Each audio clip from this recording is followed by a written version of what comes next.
Mga kababayan, huwag nyo nang hanapin ang mga pulis sa presinto sapagkat kami ay nasa inyo ng mga telepono. Dial 911, darating kami sa loob ng 5 minuto.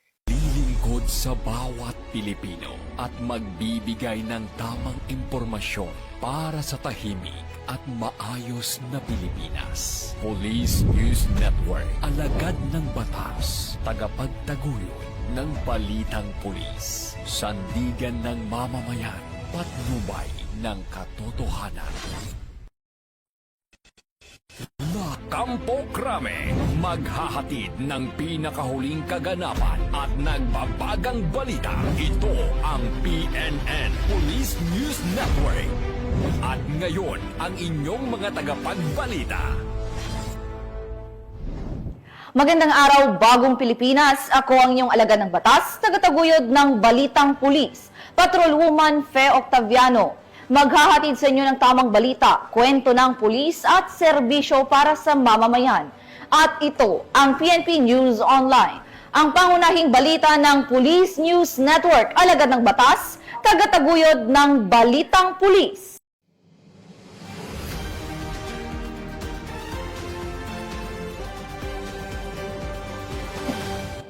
Ngayon ay araw ng Sabado at narito ang mga balitang nakalap ng ating PNN correspondents sa loob ng linggong ito.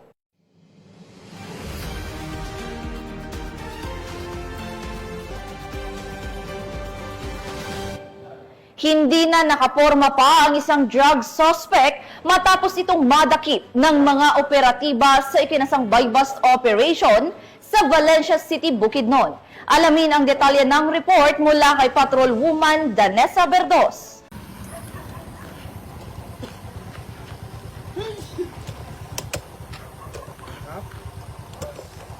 Arestado ang isang drug suspect sa sinagawang joint buy-bust operation ng City Drug Enforcement Unit, Bukidnon Provincial Intelligence Unit, katuwang ang mga kapulisan ng Valencia City Police Station sa Barangay Lurugan, Valencia City, Bukidnon. Kinilala ni Police Lieutenant Colonel Brian M. Panganiban, officer in charge ng Valencia CPS, ang drug suspect na si alias Janjan, lalaki at residente ng nasabing lugar.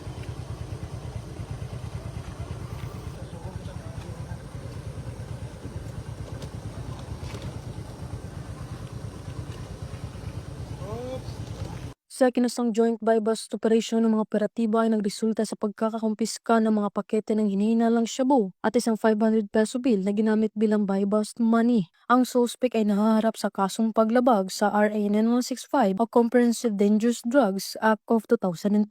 Mula dito sa Camp Capistrano, Gusa, Cagayan de Oro City, ako ang inyong Police News Network correspondent, Patrolwoman Danessa Verdos, alagad ng batas, tagataguyod ng Balitang Pulis. Maraming salamat, Patrolwoman Verdos. Nasamsam ang mahigit 700,000 pisong halaga ng shabu mula sa top 8 regional high-value individual sa isinagawang anti-illegal drug operation sa Moncayo, Davao de Oro. Ibabalita yan ni Patrolwoman Daphne Pasaol. Arestado ang top 8 sa listahan ng high-value individuals sa rehiyon ng Davao sa ikinasang operasyon ng pulisya madaling araw nitong Hunyo 5 taong kasalukuyan sa Barangay Union, Moncayo, Davao de Oro. Pinangunahan ng Regional Police Drug Enforcement Unit 11 katuwang ang mga tauhan ng Moncayo Municipal Police Station kasama ang mga operatiba ng RIDPIT, PIU, PDEU at First Davao de Oro PMFC sa pakikipag-ugnayan ng Philippine Drug Enforcement Agency o PDEA. Ayon kay Police Major Maynard D. Pascual, hepe ng Regional Police Drug Enforcement Unit 11, kinilala ang suspect na si alias Bobong, 46 anyos at residente ng Purok Doranta, Barangay Union, Moncayo. Na-recover mula sa suspect ang tinatayang 105 grams ng shabu na may standard drug price na humigit kumulang 714,000 pesos. Ang pagkakakumpiska ng mahigit 700,000 pesos halaga ng ilegal na droga ay isang malaking tagumpay laban sa patuloy na kampanya ng pamahalaan kontra ilegal na droga at patunay ng mahigpit na pagpapatupad ng batas sa rehiyon. Patuloy ang investigasyon ng mga otoridad upang matukoy kung may iba pang sangkot sa ilegal na aktibidad ng naarestong suspect. Mula dito sa Davao Oriental Police Provincial Office, Ako ang inyong PNN correspondent, Patrolwoman Daphne Pasaol, alagad ng batas, tagataguyod ng balitang pulis. Maraming salamat, Patrolwoman Pasaol. Bilang bahagi ng patuloy na pagtutok ng pulisya sa kalakaran ng iligal na droga sa bansa, 3 street-level drug personalities ang naaresto sa ikinasang buy-bust operation ng mga otoridad sa Maguindanao del Norte. Ang balita mula kay Patrolwoman Maricris Algabre. Matagumpay na sinagawa ng mga operatibang isang anti-illegal drug buy-bust operation sa Zone 4 Barangay Tamuntaka, Dato din Sinsuat, Maguindanao del Norte nito lamang ika-4 ng Hulyo taong kasalukuyan. Kinilala ni Police Major Pasigan A. Abbas, Acting Chief of Police ng Dato din Sinsuat Municipal Police Station, ang mga naarestong suspect na pare-parehong nasa listahan ng street-level individual na sina alias Soy, 18 anyos, alias Jeffrey, 24 anyos, alias Dos, 28 anyos, at alias Pugi na kasalukuyang pinaghahanap ng mga autoridad. Naging matagumpay ang ikinasang operasyon ng mga operatiba ng 2 MPS katuwang ang Marines 1st Provincial Mobile Force Company 2nd Maneuver Platoon at nakumpiska ang 11 hit-cell plastic sachet na hinihinalang shabu at tinatayang nagkakahalagang 20,400 pesos, 2 improvised glass tutors, non-drug evidences at buy-bust money na ginamit sa illegal na aktibidad. Ang mga naarestong suspect at nakumpiskang ebidensya ay kasalukuyang nasa kustudiya ng 2 MPS para sa kaukulang dokumentasyon at tamang disposisyon bago i-turn over sa Regional Forensic Unit para sa laboratory examination at mahaharap sa kasong paglabag sa Republic Act 9165 o Comprehensive Dangerous Drugs Act of 2002. Ang tagumpay ng operasyong ito ay patunay ng patuloy na kampanya ng kapulisan at iba pang law enforcement agencies laban sa illegal na droga katuwang ang mamamayan sa pagsusulong ng mapayapa at ligtas na Bangsamoro Region. Mula rito sa rehiyon ng Bangsamoro, ako ang inyong PNN correspondent, Patrolwoman Maricris Algabre, alagad ng batas, tagataguyod ng balitang pulis. Maraming salamat, Patrolwoman Algabre. Sa bisa ng warrant of arrest, napasakamay ng mga otoridad ang nakatalang top 1 most wanted person na may kasong qualified rape sa Cebu City. Ang report mula kay Patrolwoman Flora May Asares. Sa kulungan ang bagsak ng isang top 1 most wanted person provincial level na may kasong 2 counts ng qualified rape matapos maaresto ng kapulisan ng Cebu City sa sitio Gila-Gila, Barangay Bonbon, Cebu City noong ika-3 ng Hulyo taong kasalukuyan. Kinilala ni Police Colonel Enrico E. Figueroa, City Director ng Cebu City Police Office, ang sospek na si Hinaro, 70 anyos at residente ng sitio Cambayog, Barangay Busay, Cebu City. Bandang alas 12:40 ng tanghali nang maaresto ng kapulisan ang sospek sa bisa ng warrant of arrest para sa kasong 2 counts ng qualified rape na inisyu ni Honorable Esther M. Veloso, Presiding Judge ng RTC Branch 6, Cebu City na walang rekomendadong piyansa. Kasalukuyang nasa kustodiya ng CCPO Custodial Facility ang sospek para sa dokumentasyon at tamang disposisyon. Ang matagumpay na operasyon ay patunay lamang na ang mga kapulisan ng Central Visayas ay nagpapakita ng kanilang dedikasyon sa pagsugpo ng anumang uri ng kriminalidad tungo sa isang mapayapa at ligtas na bagong Pilipinas. Mula dito sa Central Visayas, ako ang inyong PNN correspondent, Patrolwoman Flora May Asares, alagad ng batas, tagataguyod ng balitang pulis.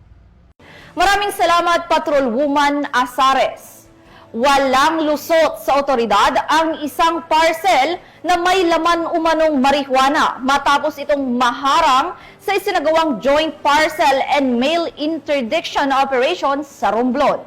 Narito ang report mula kay Patrolwoman Christine Lorenzo. Arestado ang isang itinuturing na high-value target sa isinagawang matagumpay na joint mail and parcel interdiction operation ng mga otoridad noong ika-5 ng Hulyo taong kasalukuyan. Pinangunahan ang operasyon ng Philippine Drug Enforcement Agency Mimaropa, Romblon Provincial Office, katuwang ang Romblon Municipal Police Station, Philippine Coast Guard at Romblon Police Drug Enforcement Unit. Bandang alas 10 ng umaga naaresto isang 47 anyos na lalaki at residente ng Barangay Poblacion 3, Romblon, Romblon. Ang pag-aresto isinagawa sa Barangay Poblacion 1 sa naturang lugar. Nasamsam mula sa sospek ang humigit kumulang 40 grams ng pinatuyong dahon na hinihilalang ilegal na droga na tinatayang may halagang 12,000 pesos. Inihahanda na ang pagsasampa sa kasong paglabag sa Section 11, Article 2 ng Republic Act 9165 o Comprehensive Dangerous Drugs Act of 2002 laban sa sospek. Ang pagkakaaresto sa sospek ay patunay lamang na ang mga otoridad ay walang humpay sa pagtupad sa kanilang tungkuling gawing ligtas at maayos ang bagong Pilipinas. Mula dito sa Calapan City, Oriental Mindoro, ako ang inyong PNN correspondent, Patrolwoman Christine Lorenzo, alagad ng batas, tagataguyod ng Balitang Pulis. Maraming salamat, Patrolwoman Lorenzo. Samantala, hindi nakalayo ang dalawang hinihinalang magnanakaw matapos silang agad na maaresto sa Pasay City PNP habang ang ninakaw na cellphone ay mabilis na naibalik sa may-ari. Salamat sa mabilis na pagresponde ng mga tauhan sa ilalim ng direktiba ni Chief PNP Police General Nicolas Torre III na 5-minute response time policy. Patrolwoman na Ivy Corporal sa report. Mabilis na naaresto ng mga operatiba ng Pasay City Police Station ang dalawang sospek kabilang ang isang minor de edad na sangkot sa pagnanakaw ng cellphone sa Barangay 184 Andrew Avenue sa Pasay City.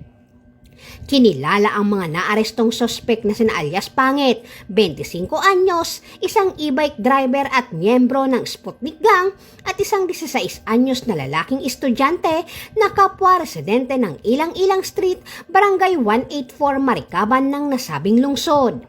Sa mabilis na aksyon ng pulisya, agad namang nabawi sa mga sospek ang isang Samsung Galaxy A15 5G na pag-aari ng biktima. Araw po, maraming salamat sa pamumuno ng sa Station 7 Marikaban ni Lieutenant Tayabas at sa kanyang mga police officer staff na pagka-recover ng aking cellphone po at saka pagkahuli ng dalawang na nagnakaw ng cellphone po. Maraming salamat at big salute sa PNP. Dinala naman ang mga sospek sa Substation 7 para sa dokumentasyon at inquest proceeding sa Office of the City Prosecutors ng Pasay City. Samantala, ang minor de edad ay tinuturing na child in conflict with the law ay mananatili sa kustodiya ng Pasay Youth Center alinsunod sa batas para sa proteksyon ng kabataan. Mula dito sa Metro Manila, ako po ang inyong PNN correspondent, Patrolwoman Ivy Corporal, alagad ng batas, tagataguyod ng Balitang Pulis. Maraming salamat, Patrolwoman Corporal. Sa loob ng 5 minuto, kalaboso ang dalawang out-of-school youth na umano'y nanloob sa isang establishmento sa San Jose City, Nueva Ecija. Matapos madakip sa maagap na responde ng mga tauhan ng Nueva Ecija Police Provincial Office. Patrolwoman Janice Bolahaw, ibalita mo. Arestado ang dalawang out-of-school youth matapos ang isang insidente ng panloloob sa isang tile depot sa kahabaan ng Maharlika Highway, Barangay Kaanawan, San Jose City. Kinilala ni Police Colonel Heril Dagwit L. Bruno, Provincial Director ng Nueva Ecija Police Provincial Office, ang nagreklamo bilang isang 33 anyos na manager ng LNJ Tiles Depot na agad na nagulat sa San Jose City Police Station. Base sa pagsusuri ng CCTV footage, dakong alas 11 ng gabi ay namataan ang dalawang menor de edad, kapwa residente ng Barangay Bunga, Karanglan, Nueva Ecija, na sa pilitang pumasok sa establishmento sa pamamagitan ng pag-akyat sa bubong at pagsira sa kisame. Batay sa inisyal na investigasyon, tinangay ng mga suspek ang humigit kumulang 2,000 pesos at mga kagamitang tinatayang nagkakahalaga ng 4,000 pesos. Ayon pa sa ulat, sinira rin ng mga suspek ang ilang produkto sa pamamagitan ng pagkalat ng rugby solvent sa loob ng tindahan na nagdudulot ng karagdagang pinsala. Sa mabilis na tugon ng San Jose City Police Station, agad na nagsagawa ng hot pursuit operation ng mga operatiba na nagresulta sa pagkakaaresto ng dalawang suspek. Na-recover din mula sa kanila ang kanilang sinakyang motorsiklo, isang pulang Rusi 125. Ang dalawang menor de edad ay tinuring bilang children in conflict with the law at dinala sa San Jose City Police Station para sa kaukulang disposisyon. Ayon kay Police Colonel Bruno, laging handa ang ating kapulisan na rumesponde sa loob ng itinakdang 5-minute response time policy.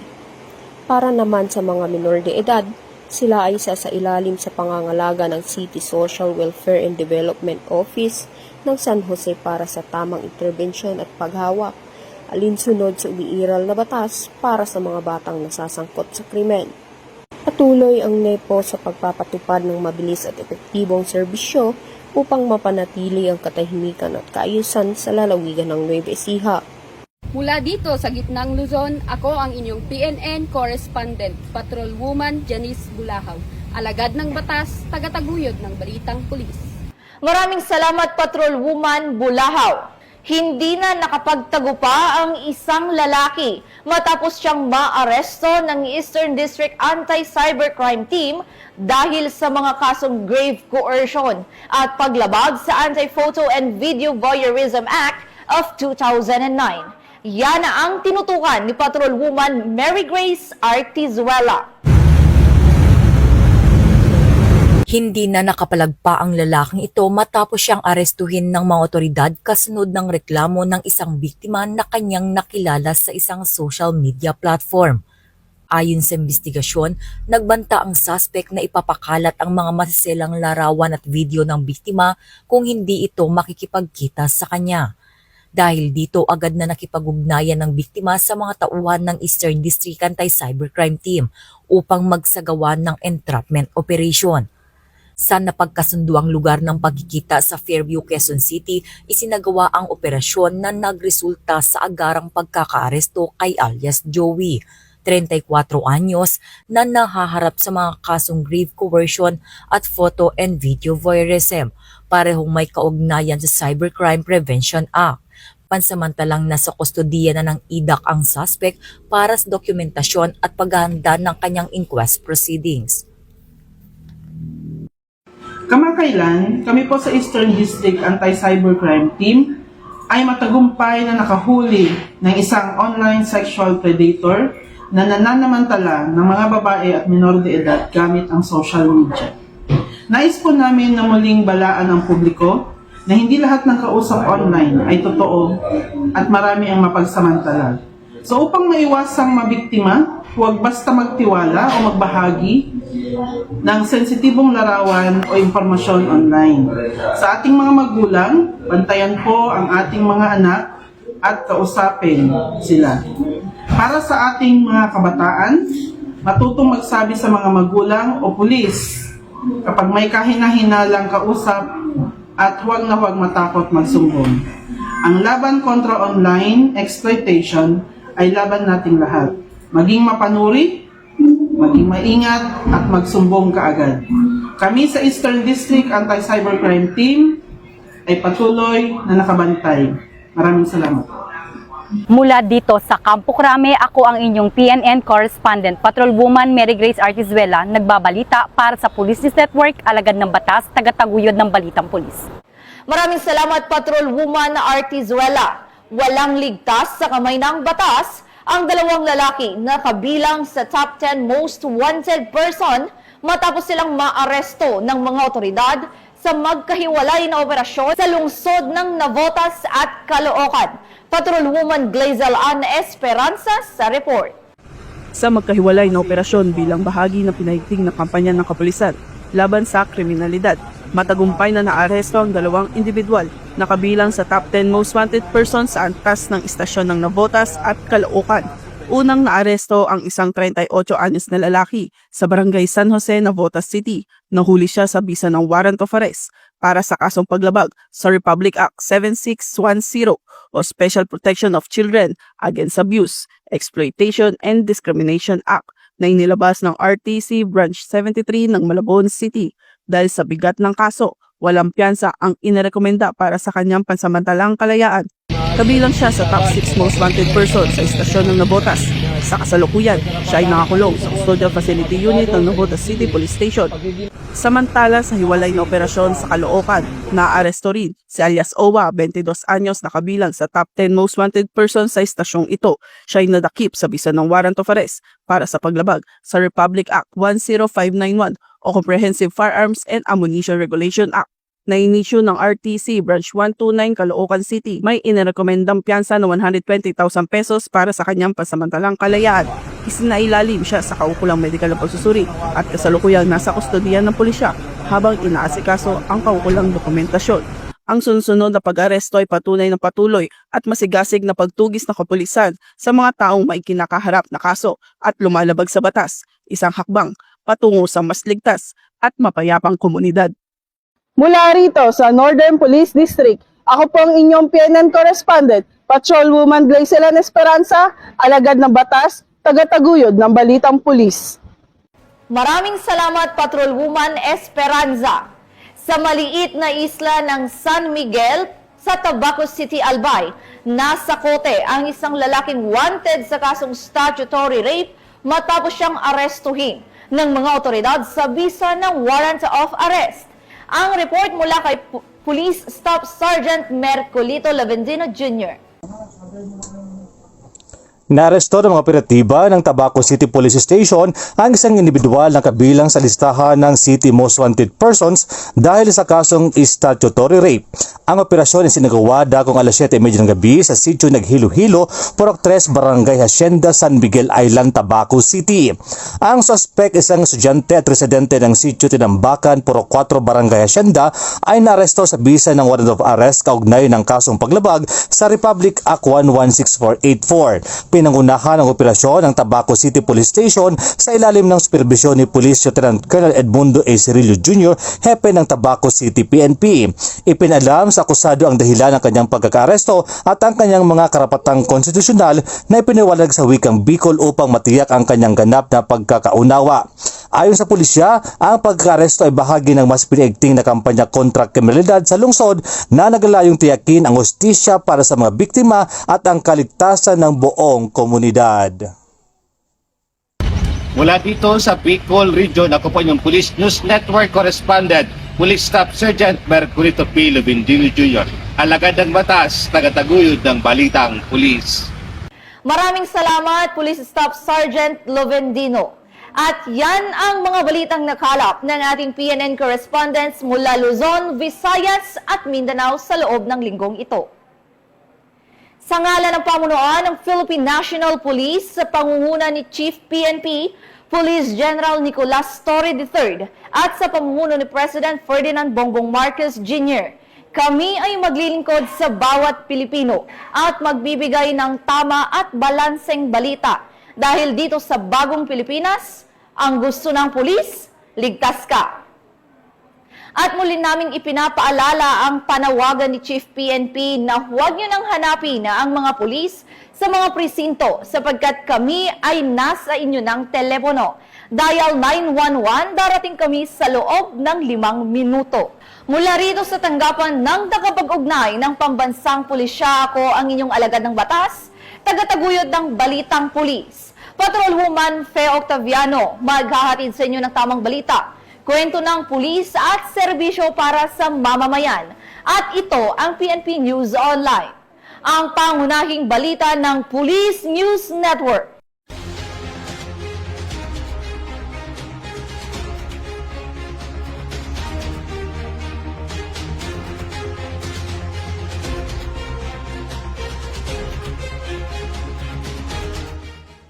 Police News Network, alagad ng batas, tagapagtaguyod ng Balitang Pulis.